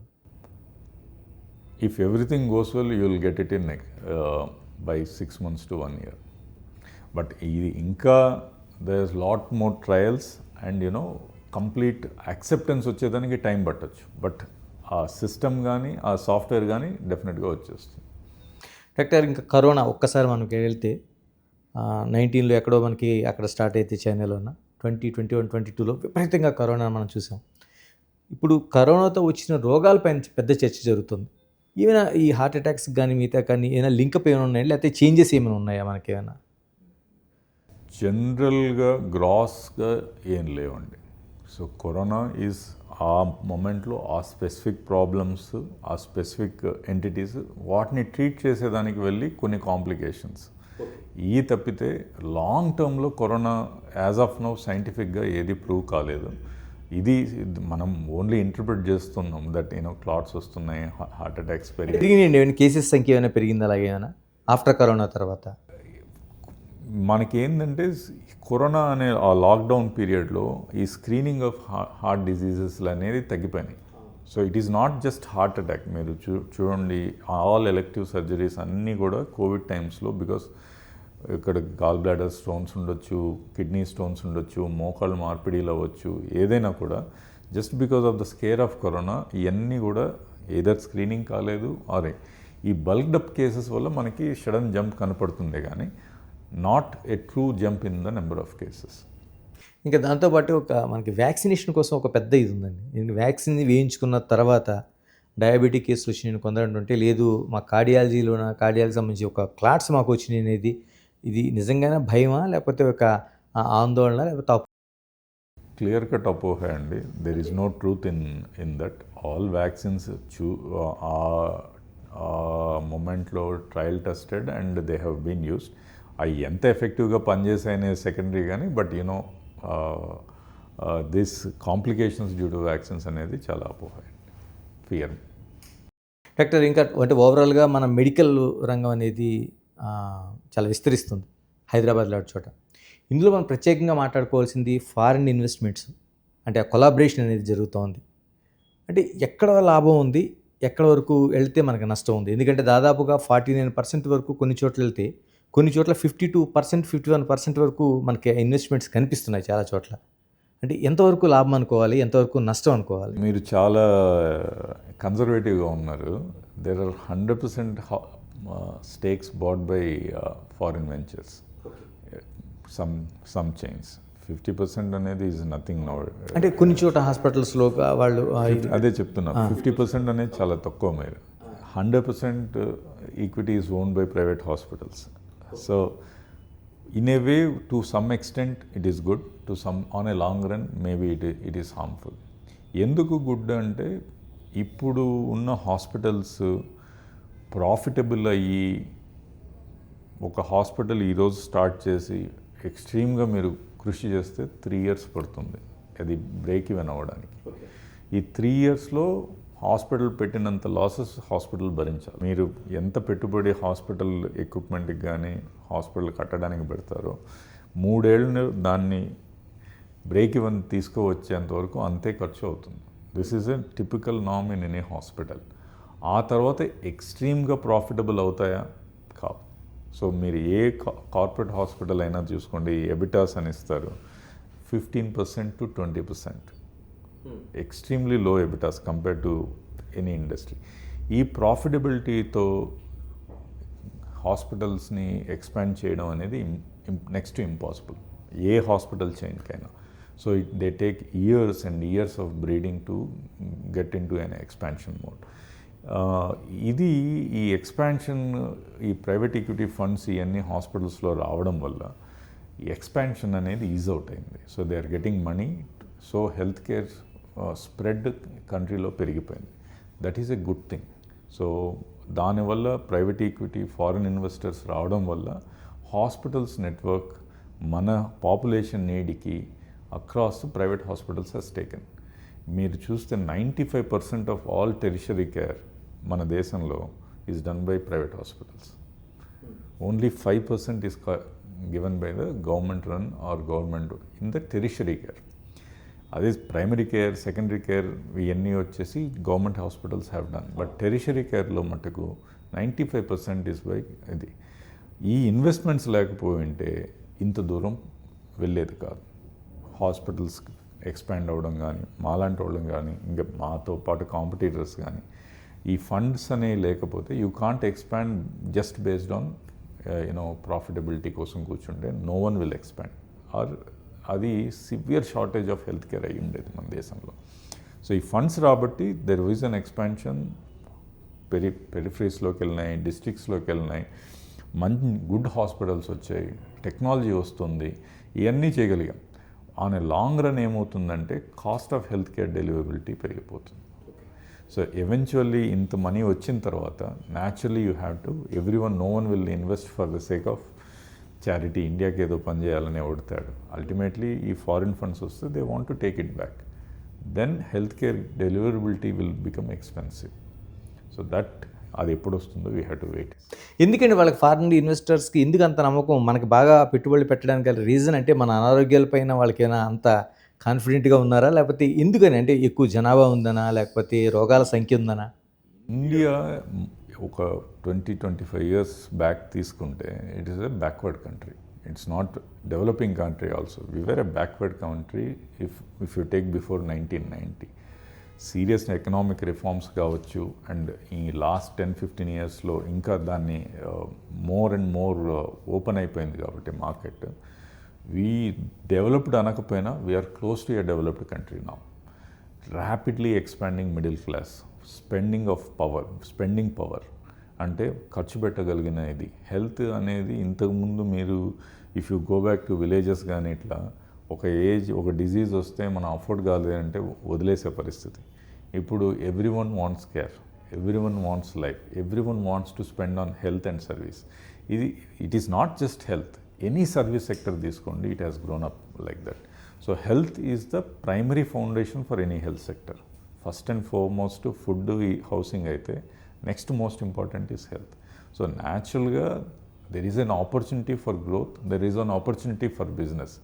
సో మన ఏదో జబ్బులు ఎక్కువ ఉన్నాయో అనేది కాదు. First and foremost population. And ఇప్పుడు మన ratio of bed to population western కంట్రీస్కి మనం చేస్తే వీఆర్ నోవేర్ క్లోజ్. అంటే అంత నీడ్ ఉంది, హెల్త్ కేర్ నీడ్ ఉంది. So you see whenever there is a need, it is an opportunity for businessmen అదే చూస్తాడు. So that's why they are investing. Okay, అంటే హాస్పిటల్స్ డెవలప్ కావడం, లేకపోతే అత్యాధునిక పరికరాలు రావడం, వైద్యం అందుబాటులోకి రావడం, ఇవన్నీ ఓకే. కానీ కార్పొరేట్ వైద్యం అనడంతోనే ఒక దోపిడీ చేస్తున్నారనే ఒక భావం అయితే ఎక్కువ ఏర్పడిపోవడానికి ప్రధానమైన కారణం ఎందుకు వచ్చిందంటారు? ఇది బేసిక్గా మనము we have grown up, health అనేది ఒక చారిటీ లాగానే మన మైండ్ సెట్లోనే ఉంది. So that's one of the major drawback. మన mind set is that health అంటే మనకి ఫ్రీగా రావాలి. Health is always we don't mind. మనం ఒక కేఎఫ్సీకో మెక్డానల్డ్స్కి వెళ్ళి ఒక బర్గర్ తినేదానికి we are happy to spend.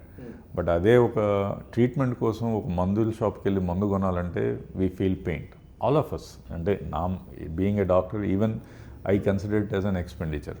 So మన thought process is one thing is wrong.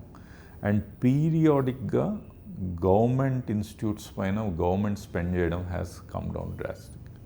Come down అనలేదు, at least spending on government infrastructure was less than what was needed. So ఈ స్పేస్ని is taken over by the private hospitals. And ఎప్పుడైతే government spend చేయలేదో న్యాచురల్గా the space is occupied by the private hospitals. And private hospitals cannot run without any మీరు charge చేయకుండా చేయలేరు. That's one thing. Every time it goes out and it is periodically becoming expensive. Health care equipment and health care deliver చేయాల్సిన mechanism, everything has become expensive. ఒకటి all major equipments are imported. So your dollar rate will influence your equipment cost. Your inflation will have impact on this thing. Especially COVID time tarvata, all the medical infrastructure and medical related parameters, they have increased by 40 to 50%. So eventually it ends up on the patient. So ఈ transform కాకపోతే then it becomes there is the survival of hospital industry అనేది జరగదు. So న్యాచురల్గా మనకి ఒకటి we have to government has to spend, second people have to spend అంటే health కేర్కి ఈరోజు నాకు జబ్బు మన అందరం ఒక we live in a belief జబ్బు అనేది నాకు కాదు అవతలోడికే మనకి రాదు అనే ఫీలింగ్ ఉంటుంది. There is nothing like that. All of us uniformly are prone for some health care issue. అది ఏ ఫామ్లో వస్తుందనేది it's nature and your life style. But దానికి ప్రిపేర్డ్నెస్గా మన insurance penetration is negligible, less than. అంటే మన జోబులో నుంచి తీసి నా హెల్త్ కోసం నేను ఒక ఇన్సూరెన్స్ పాలసీ కట్టుకోవడం అనేది almost negligible. Majority of our insurance is run by an employee based insurance. ఈ ప్రైవేట్గా మనంగా వెళ్ళి కట్టుకునే insurance is less than 5%. Both put together is not more than 10 to 15%. So 85% of population are uninsured. So naturally, whenever you tend to approach a hospital, if you have to spend from your it looks like an expenditure. Then second thing ఏంటంటే మనం spend చేసాం కాబట్టి all of us want result. Health care is not like that. So ఇప్పుడు మనం హోటల్కి వెళ్తే you can anticipate best ambience, best food, that is certain. వాడికి తెలిసిన దాంట్లో that health is not certain. మనం ఏదో simple procedure also sometimes can take life. ఎప్పుడైనా లైఫ్ ఏదైనా రిస్క్ అయిందనుకోండి, what is appendicectomy or even a tooth extraction sometimes can threaten ఒక ప్రాణం పోవచ్చు. So because this is uncertain. So దీనికి అన్ని వేరియస్ పారామీటర్స్ సెట్ చేసినా కూడా there is one odd case, 1 in a lakh, you can lose that. So whenever we spend, we believe that our treatment is certain and atanu batakalsinde ane feeling tho untam. That's a human psychology. So ee anni thought process will eventually lead into that, saying that vallu looti chestunnaru, unwanted ee chestunnaru. It comes into that. Whenever you get pain, you only try to తప్పు మనలో ఉందని మనం అనుకోం. We want to put the blame or put it on that. అంతేగాని జనరల్గా none of the big chains will get in to any of this kind of things. Eventually mistakes happen. Hospitals they are also humans, they also make mistakes, various forms of mistakes. కొన్నిసార్లు doctors can end up in to a complication because of under skilled things. Everything is part of the same game. So ఇవన్నీ వచ్చేసి invariably how big the institution is, ఎంత పెద్ద brands అయినా కూడా small things can happen. When it happens the anger comes up in that. ఎందుకు doctor గారు, నేను అది మీరు కరెక్ట్ పాయింట్కి వచ్చారు. అంటే అంతకుముందు లేని ఘటనలు గత కొంతకాలంగా, అంటే చేతులు ఎత్తి నమస్కారం పెట్టి డాక్టర్ పైన చెయ్యి ఎత్తే పరిస్థితులు చాలా చోట్ల మనకు కనిపిస్తున్నాయి. అంటే ఏంటి, సిస్టంలో ఏమైనా లోపం ఉందా, లేకపోతే ఆ అన్రెస్ట్ అనేది రోగుల వైపు నుంచి ఉందా, లేకపోతే వైద్యం నుంచి కూడా జరగాల్సిన తప్పులు ఏమైనా జరుగుతుంది? ఉన్నాయి డెఫినెట్గా. It is, I don't say it is only మనలో ప్రాబ్లం ఉందని. కొన్ని హాస్పిటల్స్ అట్లా చేస్తాయి, కొన్ని doctors do that. So it is, ఇప్పుడు మీరు ఒక హ్యూమన్స్లో మంచి చెడు అని ఎట్లా మనం సెగ్రిగేట్ చేస్తాము, డాక్టర్స్లో కూడా అదే ఫార్మాట్లో ఉంటారు. సేమ్ పర్సంటేజ్ ఉంటుంది, మంచి చెడు అనేది సేమ్ పర్సంటేజ్లో ఉంటుంది. So when ever you encounter you get that anger. ఇంతకుముందు వైద్యం అంటే, ఇప్పుడు మా ఊర్లో మేము ఉన్నప్పుడు ఒక 2-3 డాక్టర్లు ఉండేవాళ్ళు ఊరికి, ఎంబీబీఎస్ డాక్టర్స్. వాళ్ళ వైద్యం అంటే ఏంటి, if I go for a consultation it is free. వాళ్ళ సర్వైవల్ ఎట్లా, ఆ మందుల షాప్ పెట్టుకొని ఆ మందుల పైన వచ్చిన మార్జిన్, ఆ ల్యాబ్ టెస్ట్ల పైన వచ్చిన ఖర్చుతో they use to survive. So కానీ పర్సెప్షన్ ఏంది, డాక్టర్ ఫ్రీగా చూస్తున్నాడు. సో ఇట్ ఈస్ ఆల్వేస్, అదే చెప్తున్నా, it is always seen as a charity. It is no more a charity. That's the problem. అంటే చాలా వరకు అంటే మీ కార్డియాలజీ వైపుకి వస్తున్నాను. ముందుగా మీరు మాట్లాడిందంటే ఇన్సూరెన్స్కి సంబంధించి చాలా వరకు 3 పూటలు తినడానికే లేని, చాలా వరకు మనకి ఎంత డెవలప్మెంట్ అవుతున్న కంట్రీ అయినా 3 పూటలకు తినడం లేని వాళ్ళు, దారిద్ర్యకు దిగువ ఉన్న వాళ్ళు చాలామంది కనిపిస్తున్నారు. మీరంటూ దాదాపుగా ఇన్సూరెన్స్ అంటేనే ఒక నెగ్లిజెన్స్ కాదు, అసలు మనకు సంబంధించింది కాదనే. ఏం చేస్తే బాగుంటుంది అంటారు? ఏం చేయాల్సిన అవసరం ఉందంటే అటు ప్రభుత్వం ఏం చేయాల్సిన అవసరం ఉంది, ఎలాంటివి తీసుకోవాలి? ఒక్కటి ఏంటంటే యాజ్ ఆఫ్ నో ఇప్పుడు మనకి అట్లీస్ట్ స్టార్టెడ్ విత్ మన own state united Andhra, then Andhra తెలంగాణలో ఈ Aarogyasri scheme is a super hit scheme. అది చాలామందికి లైఫ్ ఇచ్చింది, చాలా హెల్త్ ప్రాబ్లమ్స్కి it has given a solution. దాన్ని మిగతా స్టేట్స్ అన్ని రెప్లికేట్ చేశారు. Now across the government Modi garu Ayushman అని తీసుకొచ్చారు. దాన్ని ర్యాంపప్ చేయాలి. ద ప్రాబ్లం ఇప్పుడు ఆరోగ్యశ్రీ కానీ వేరియస్ థింగ్స్ ఏంటంటే 2009లో మనం లాంచ్ చేసిన ఆర్ 2007లో లాంచ్ చేసిన ప్రోగ్రామ్ని అప్పటికి ఇప్పటికి మీరు టారిఫ్స్ కంపేర్ చేస్తే ఒక 10-15% డిఫరెన్స్ ఉంటుంది. So they are struck there. ఎందుకంటే ఫర్ జరుగుతుంది కాబట్టి they are going like that. కానీ ఎంత inflation over a period of this 20 years ఎంత ఇన్ఫ్లేషన్ ఏంటుంది. దీన్నే తీసుకెళ్ళి ఆయుష్మాన్ని రెప్లికేట్ చేశారు. So government also has to increase the spending on this insurance for the BPL. That is one thing. BPL లేని వాళ్ళకి మ్యాండేటరీ ఇన్సూరెన్స్ చేయాలి. Health insurance must be made mandatory. ఇది యాజ్ ఎ పాలసీ డెసిషన్ కానీ తీసుకొస్తే you will have answers for many of this problems. అది చేయకపోతే ఇప్పుడు మనం కంప్లీట్గా అందరికీ ఆయుష్మాన్ ఇచ్చేయాలి, అందరికీ అదే టారిఫ్లో చేయాలంటే no private hospital will survive. That will be the death bed for any hospital. Hospital ఇండస్ట్రీనే చచ్చిపోతుంది. సో ఈ టారిఫ్స్ పైన ఇప్పుడు ఏం చేస్తున్నారు, ఈ ఆయుష్మాన్కి ఇచ్చే ట్రీట్మెంట్ని కాంపన్సేట్ చేసేదానికి they are booking it on the cash tariffs న్యాచురల్గా పెరిగిపోతాయి. ఈ యూనిఫామ్గా రావాలి అంటే mandatory insurance for all above below poverty line people and mandatory Ayushman Aarogyasri for below poverty line and scientifically evolved packages తీసుకొస్తే this will solve the problem. Doctor, ఇంకోటి cardiology సంబంధించింది stents. మనకి స్టెంట్స్ కోసం చాలా స్టెంట్స్ విన్నాం. అంటే రేటుకు ఒకటి, అంటే అది మనం ఎంత భరించగలిగితే దాంతో మనకి సర్వైవల్ కనిపిస్తుంది. ఇది అన్యాయం అనిపించట్లేదు? అంటే దానికి ఏదైనా ఒక సొల్యూషన్, అంటే అందరికీ బ్రతకాలని ఉంటుంది కదా. ఇంతకు ముందు డిఫరెన్స్ ఉండేదండి. మీరు చెప్పిన ఇది bare metal stents, drug eluting stents or Indian made stents, imported stents అని. దట్ ఇప్పుడు బేర్ మెటల్ స్టెంట్స్ అనేది లేవు. So that stents have become more accessible, more cheaper. ఒక జనరేషన్ వెనక మనం తయారు చేసిన they are on par with whatever the best quality of stents. Best క్వాలిటీకి నెక్స్ట్ క్వాలిటీకి the difference will be 2%. So there is ఆ 2% కోసం if you are happy to pay premium, it is up to you.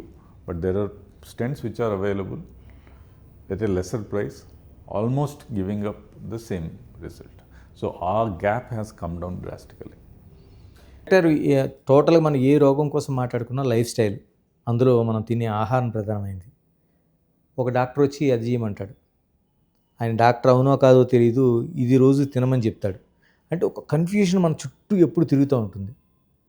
అంటే ఎలాంటి diet తీసుకోవాలి? ఎందుకంటే cardiology సమస్యలే ప్రధానమైనది కాబట్టి మనకి గుండె ప్రధానమైంది అవయవాల్లో. ఎలాగ లైఫ్ స్టైల్ని ఎలా లీడ్ చేయాలి అసలు? అంటే ఏం తినాలి, ఏం తినకూడదు అనేది ఒక బిగ్ క్వశ్చన్ లాగా అయిపోయింది అందరికీ. ఫస్ట్ అండ్ ఫార్మోస్ట్ ఇది చాలామందికి ఈ అపోహ, అండ్ మెజారిటీ అపోహ కారణం ఏంటంటే ఫుడ్ ఇండస్ట్రీ అండి. ఫుడ్ ఇండస్ట్రీ మనకి has corrupted lot of our brains. మనకి ఏంటంటే ఎవ్రీడే బ్రేక్ఫాస్ట్ తినాలి, బ్రేక్ఫాస్ట్ హ్యూజ్గా ఉండాలి, then you have to taper it out. ఇవన్నీ ఏంటంటే ఒక మన దేశంలో కాదు, ఇది వెస్ట్రన్ వరల్డ్లో ఏంటంటే ఈ ఎస్పెషల్లీ కెలాగ్స్, కార్న్ఫ్లేక్స్ ఇవన్నీ వాటిని ప్రమోట్ చేసుకునేదానికి they started this idea of you know the thing. And ఇంతకుముందు వరకు మనకి fat was the biggest culprit అనేది over a period of decades it is pushed into the brain. Fat తినకూడదు, oil తినొద్దు, గీ తినొద్దు అని. But the basic biggest culprit is sugar. Sugar. It is not fat, it is not your oil, it is not your chicken, it is not your egg, it is not your meat or anything. The biggest culprit is sugar.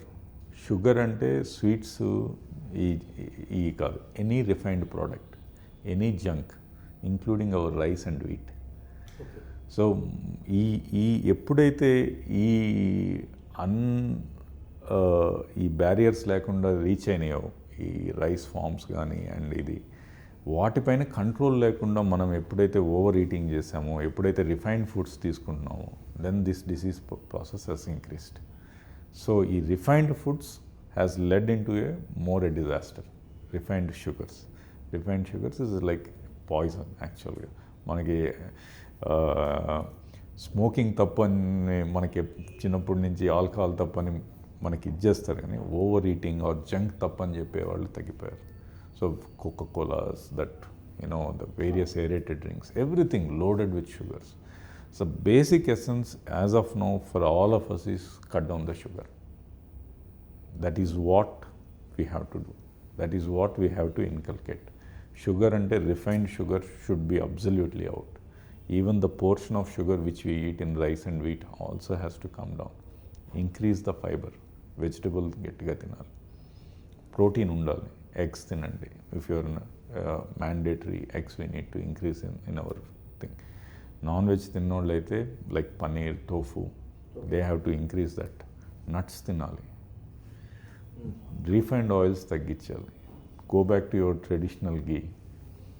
ఇవన్నీ are a process which we need to follow and inculcate. అది చేస్తే it takes another decade to see a downfall. Doctor గారు, ఈ మధ్యకాలంలో doctors కావచ్చు లేదా మిగతా sectors కావచ్చు ఇంటర్మీడియట్ ఫాస్టింగ్ అనేది ఒక కీలకంగా తీసుకొచ్చి వాళ్ళు చేస్తున్నారు, చాలామందికి చెప్తున్నారు. నిజంగా రిజల్ట్ ఉందండి అది ఏమైనా?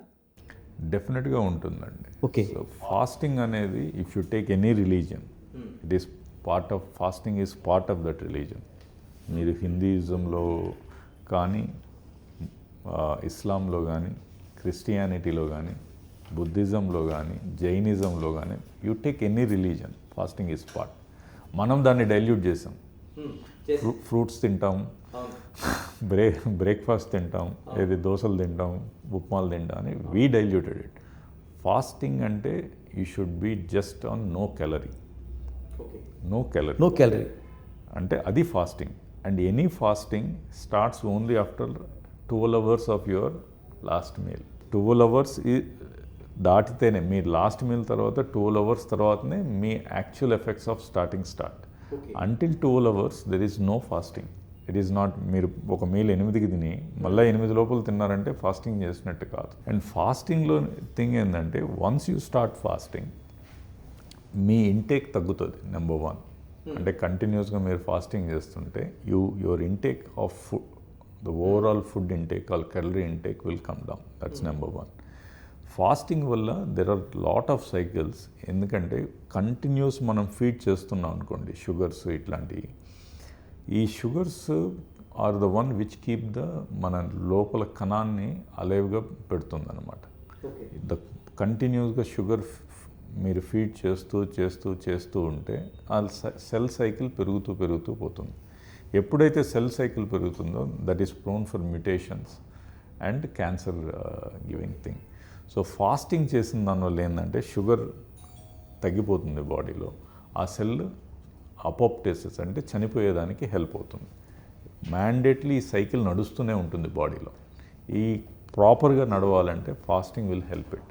So it helps in that kind of this thing. It also helps in weight loss, it helps in metabolic syndrome, it helps in cancer prevention. So fasting mandatory చేయాలి. Depending on your feasibility, weekly once a, weekly twice a, monthly twice a, that we need to. మనకి చాలా వరకు ఆకలితో ఉంటే చాలా side effects వస్తాయని చెప్తుంటారు. అన్ని ఎక్స్ట్రీమ్లీ మిత్స్ మనకి అది this is what food industry మనలో ఫీడ్ చేసిన మిస్కాన్సెప్ట్స్ ఇవన్నీ. మీరు చాలా వేల సర్జరీలకి భాగస్వామి అయి ఉంటారు, కార్డియాక్ సమస్యల్ని పరిష్కరించి ఉంటారు, పేషెంట్ని ట్రీట్మెంట్ చేసి ఉంటారు. మీకు అరే ఈ పేషెంటు ఈ ట్రీట్మెంట్ వల్ల బయటపడ్డాడని ఏదైనా మీకు గుర్తుండే ఒక కేసు, అంటే అరే అసలు బయట పడదు అనుకునే కేసుని బయటికి తీసుకొచ్చిన అంటే మెనీ ఇన్సిడెన్సెస్ ఉంటాయండి. సో మెనీ ఇన్సిడెన్సెస్ అంటే ఇప్పుడు వైడ్ స్ప్రెడ్ నాకు స్పెసిఫిక్గా ఒక కేసు చెప్పాలనేది కాదు, కానీ మెనీ కేసెస్ ఈ లాస్ట్ 15 yearsలో we have taken that extreme steps of doing the maximum possible things. Some people we would have loss అయిన తర్వాత దీంట్లో ప్రాబ్లం ఏంటంటే ఆ సిక్నెస్ నుంచి బయటేసిన తర్వాత పేషెంట్ కూడా రికగ్నైజ్ చేయడు. నేను ఒకవేళ ఈ డాక్టర్ పోయి ఉంటానని పేషెంట్ రికగ్నైజ్ చేయడు. ఒకవేళ అంత కాంప్లెక్స్ సర్జరీ చేసామనుకోండి, ఏదైనా invariable thing happens, we know that he is going to die if you don't do, చనిపోయారనుకోండి, they blame you. So eventually మన ఓన్ పర్సెప్షన్ మన ఓన్కి హ్యాపీనెస్ ఇస్తుంది. ఇది బతికాడు, హీ మేడ్ ఇట్ అనేది, it gives that happiness. But over a period it has diluted. అంటే number of అట్లాంటి జరిగిన కేసెస్ ఎక్కువైనాయి కాబట్టి స్పెసిఫిక్గా ఇది అనేది లేదు. కానీ ఎందుకంటే ఇనీషియల్ ఎక్స్పీరియన్సెస్లో మనం పేషెంట్కి ఇతను సర్వైవల్ ఛాన్స్ తక్కువ, still we are trying to attempt అయిన తర్వాత డెత్ అయిందనుకోండి, అటెండర్స్ వచ్చి గొడవ చేసి అసలు ఇంత మీకు సర్వైవల్ లేదంటే మీరు ఎందుకు చేశారనే క్వశ్చన్ చేసిన వాళ్ళు కూడా ఉన్నారు. So it is A fantasy world. బతికితే ఇట్ ఈస్. కొన్ని సందర్భాల్లో అన్ని ప్రయత్నాలు చేసిన తర్వాత మన చేతులు జారిపోయి వెళ్ళిపోయే పరిస్థితి ఉంటుంది. అలాంటి కేసులు ఏమైనా ఒకటి మీకు? ఇట్ విల్ బి పెయిన్ఫుల్ అండి. అట్లాంటి మనం ఎక్స్ట్రీమ్స్కి వెళ్ళి అన్నీ చేసిన తర్వాత పేషెంట్ పోతే లిటరల్లీ ఫర్ మీ అట్లీస్ట్ ఒక 3 to 4 days స్లీప్ కూడా ప్రాపర్ అదే గుర్తొస్తూ ఉంటుంది. అంటే చాలామంది బయట ఏమనుకుంటారంటే డాక్టర్కి చాలా యాంత్రికంగా ఉంటారు, మెంబర్ ఆఫ్ కేసెస్ చూస్తుంటారు అనుకుంటారు. లేదండి, అంటే ఎవరైనా ఒక హార్ట్తో చేసేవాళ్ళు ఎవరు, any human, leave doctor or non doctor కానీ, they can't anticipate or accept any death. Especially మనం ట్రీట్ చేసే patient, we own the treatment, own the patient. It is not that అదేదో ర్యాండమ్గా చేసేసి ఏదో ఒక స్టెంట్ వేయాలనో ఒక సర్జరీ చేయాలనో అని జనరల్గా ఉండదు. We own the patient to give that result. అది ఉన్నప్పుడు అది ఎంత కాంప్లెక్స్, ఇంకా బతకడం తెలిసి చనిపోయినా కూడా your brain will not accept. It will keep you. అంటే నాకైతే స్పెసిఫిక్గా వాట్ డిఫరెంట్, ఇంకేం డిఫరెంట్ చేస్తుంటే we could have achieved something different result. Ultimately maybe మళ్ళీ అట్లాంటి పేషెంట్ వస్తే అదే చేయొచ్చు. బట్ ఒక థాట్ ప్రాసెస్, ఒక 3 to 4 days you will have sleepless nights. You will be thinking ఇంకేమైనా చేసి ఉండొచ్చా, లేకపోతే సర్టన్ టైమ్స్ చాలా అంటే ఇది చాలా పెయిన్ఫుల్గా కూడా ఉంటుంది. He would be the only breadwinner. వాళ్ళ ఇంట్లో ఫుడ్ నడవాలంటే అతనే కీ రోల్ ఉంటుంది. అతన్ని బతికిచ్చేదానికి పాపం పేరెంట్స్ ఉన్న ఆస్తులన్నీ అమ్ముకొని వచ్చి ట్రీట్ చేసేవాళ్ళు ఉంటారు. So for them that life is very precious. అందరూ అనుకోవచ్చు కానీ మా హాస్పిటల్కి వస్తే ఒక పేషెంట్ చనిపోయారు ఏముందని. For that family that life is very important. For my family I may be more important. So for that family that person, that man, అది సంపాదించవచ్చు సంపాదించకపోవచ్చు, he is very crucial. But losing life no one wants. But we are no gods. This is fact. We are just humans delivering a health care. అది జనాల్లో కూడా అదే ఉండి, డాక్టర్స్లో కూడా అదే ఉంటే, డాక్టర్స్లో కూడా ఉండాలి. Doctors should not think that we are gods. Many times ఒక యూఫోరియాలో ఉంటుంది. అంటే యూ వోంట్ ఈవెన్ బిలీవ్. మీరు అడిగారు ఈ ఒక క్లిష్టమైన ఇది అసలు బతికాడు అంటే, అదే యూఫోరియా ఉంటుంది. ఐ హ్యావ్ డన్ సంథింగ్ అని. At that time you should remember it is not you. There is some divine power which helped the whole process for him to survive. ఈ మైండ్ సెట్లో కూడా ఉంటే both person, patient or the doctor, both will be happy. Doctor family కోసం చెప్పండి. చాలామంది doctors నుంచి వచ్చేవాళ్ళు మీ 24/7 service చూసిన తర్వాత చాలామంది రారు. ఎలా ఉంది మీ ఫ్యామిలీలో ఏంటి, ఎవరెవరు ఉన్నారు? So family, as of now, I have 3 kids, my wife, my mother and mother-in-law. వీళ్ళే మిగిలారు మా ఫ్యామిలీ మొత్తానికి. So I have 1 son and 2 daughters. So wife runs her own business. So she has her business interest. And కొన్నిసార్లు అంటే ఇప్పుడు now I take time and go home early. ఇంతకుముందు అంటే నేను morning 8కి వెళ్తే సమ్ టైమ్ 8, 9, 10 అయ్యేది. So to go back when peaks of practice. ఇప్పుడు admin వచ్చి కొంచెం ప్రాక్టీస్ తగ్గించాం, కానీ పీక్స్లో ఉన్నప్పుడు they use to be frustrated.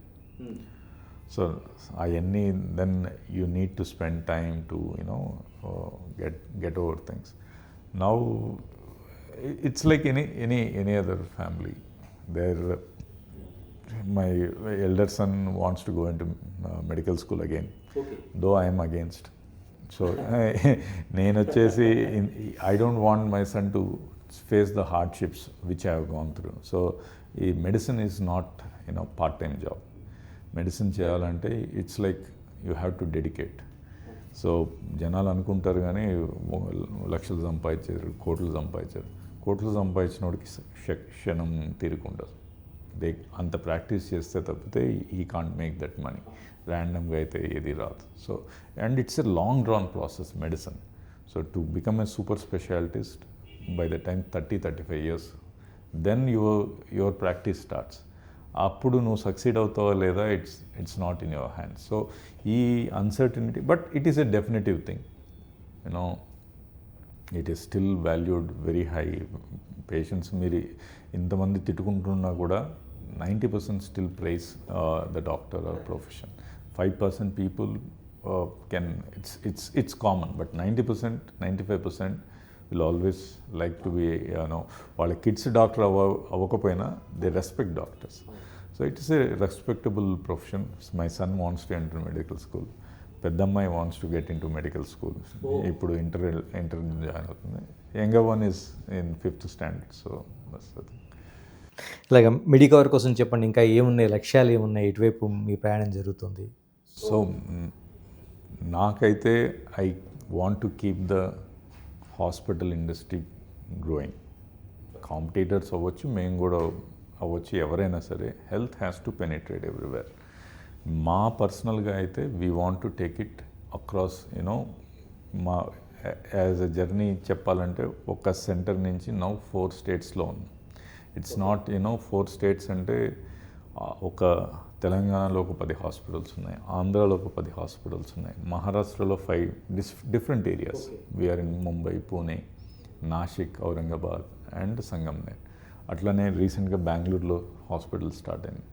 We want to expand the network, delivering our principled way of giving that health care. get the right infrastructure, get the right team of doctors, and do whatever best possible way, a transparent form of billing. Eventually on a process, we want to get any software related issues, we want to know the patient real time billing. వాళ్ళ ఫోన్లో check చేసుకునే పరిస్థితికి తీసుకెళ్ళాలనేది ఒక విజన్తో we're working. The software development, everything is in that process. So tomorrow no one should complain you have overbilled, you have underbilled. They should be knowing real time ఎంత అవుతుంది, ఎంత ఇది అని. So quality health care more complex. మేము start అయినప్పుడు కార్డియాక్గా start అయ్యాం, multi స్పెషాలిటీకి వెళ్ళాం. Then ఇప్పుడు డెడికేటెడ్ క్యాన్సర్ హాస్పిటల్స్ ఉన్నాయి, dedicated women and child hospitals, obstetric gynaec hospitals. So we want to expand in to all the spectrum, but it is time taking. You need fund, you need growth. So with God's grace and people's support, మీ friends లాంటి మీలాంటి వాళ్ళ support వల్ల we will one day reach there. చివరిగా చెప్పండి, చాలా వరకు hospitals ఒక గ్రోత్ వచ్చిన తర్వాత R&D వైపు వెళ్తున్నారు, రీసెర్చ్ అండ్ డెవలప్మెంట్. అసలు అంటే అది కార్డియాలజీ కావచ్చు, మిగతా సెక్షన్స్ కావచ్చు వెళ్తున్నారు. మెడికవర్కి సంబంధించి ఎలాంటి స్టాండర్డ్గా ఎనీ డిపార్ట్మెంట్ ప్రోగ్రెస్ ఉండాలంటే you have to be there. అంటే మనం కొత్త సర్జరీస్ కానీ కొత్త ఇన్నోవేషన్స్ కానీ there are certain doctors which have developed their own products which have become patented and that's being tested and used. Newer techniques కానీ దాన్ని present చేయడం కానీ ఇవన్నీ ఇట్స్ ఎ ప్రాసెస్. ఒక సైంటిఫిక్గా డెవలప్ అవ్వాలి, ఇన్స్టిట్యూషన్ గ్రో అవ్వాలి, క్వాలిటీ హెల్త్ కేర్ కావాలి, that has to be part of it and we are doing that in multiple forms, multiple hospitals. దానికి ఒక మెడికల్ బోర్డ్ ఉంది which works on that, which does that. Thank you doctor గారు, thank you very much. ఇది అంటే టోటల్గా మెడికవర్కి సంబంధించిన ఏదైతే ఒక ప్రస్థానం ఉందో చివరికి అంటే టోటల్గా ఉండే వ్యవస్థలోని ఇప్పటికీ అనేక బ్రాంచుల రూపంలో వెళ్ళినా పారదర్శకమైన వైద్యాన్ని ప్రజలకు అందించాలనేది ఏకైక లక్ష్యంతో ముందుకెళ్తున్నామనేది డాక్టర్ అనిల్ కృష్ణ స్పష్టం చేస్తున్నారు. Keep watching big TV. This is Ganesh. For more videos like this, subscribe Big TV channel.